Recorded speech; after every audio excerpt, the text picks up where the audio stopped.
नमस्कार मंडळी. तर आज आपण बघणार आहोत मकर संक्रांती स्पेशल 3 रेसिपीज. न पाक करता, न हाताला चटके लावता सगळ्यात सोपी रेसिपी त्या म्हणजे 2 प्रकारचे तिळगुळ लड्डू आणि मुरमुरा लड्डू. चला तर मग रेसिपीला सुरुवात करूया. सगळ्यात आधी आपण तिळगुळ लड्डू बनवूया. त्यासाठी एका जाडसर कढईमध्ये तीळ छान भाजून घ्या. तीळ चांगले भाजून घेतले की त्यामध्ये बारीक चिरलेला गूळ घाला. गूळ चांगला मेल्ट होईतोपर्यंत सतत फिरवत राहा, म्हणजे गूळ कढईला खाली लागणार नाही. गूळ पूर्ण मेल्ट झाल्यावर यामध्ये 1 चमचा तूप घाला आणि गॅस बंद करून लगेच लाडू वळवायला घ्या. यासाठी इथे एक टीप ती म्हणजे हाताला चटके लागू नये म्हणून हाताला थोडे पाणी लावून घ्या, म्हणजे लाडू छान वळता येईल. बघा किती साध्या सोप्या पद्धतीने आणि एकदम कमी साहित्यामध्ये तिळगुळ लड्डू तयार झालेत. आज आपण पाहणार आहोत झटपट मुरमुरा लड्डू रेसिपी. एका कढईमध्ये मुरमुरे 2-3 मिनिटे भाजून घ्या.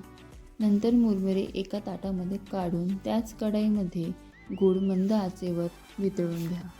गूळ पूर्ण वितळला की त्यात भाजलेले मुरमुरे घाला. आता गॅस बंद करून मिश्रण गरम असतानाच हाताला थोडं पाणी लावून लाडू वळून घ्या.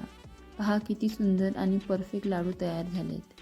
हे मुरमुरे लाडू खूपच हलके आणि कुरकुरीत झटपट तयार होणारे आहेत. तुमच्याकडे मुरमुऱ्याला काय म्हणतात हे कमेंटमध्ये नक्की कळवा. तिळगुळ लाडू करण्याची दुसरी साधी सोपी पद्धत ती म्हणजे आधी तीळ चांगले भाजून घ्या. थोडे भाजलेले तीळ एका वाटीमध्ये वेगळे काढून घ्या. नंतर एका मिक्सर पॉटमध्ये भाजलेले तीळ आणि बारीक चिरलेला गूळ घालून जाडसर वाटून घ्या. जास्त बारीक करू नका.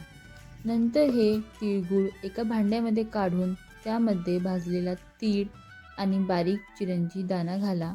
हे एकदम ऑप्शनल आहे, तुम्ही नाही घातले तरी चालेल. आणि छान लाडू वळून घ्या. लाडू वळताना मिश्रण थोडे कोरडे वाटल्यास त्यामध्ये 1 चमचा तूप घालू शकता. आणि तयार आहे मकर संक्रांती स्पेशल तिळगुळ लड्डू. जर तुम्हाला ही मकर संक्रांती स्पेशल रेसिपी आवडली असेल तर व्हिडिओला लाईक करा, शेअर करा आणि चॅनलला सबस्क्राईब करायला विसरू नका. तिळगुळ घ्या, गोड गोड बोला.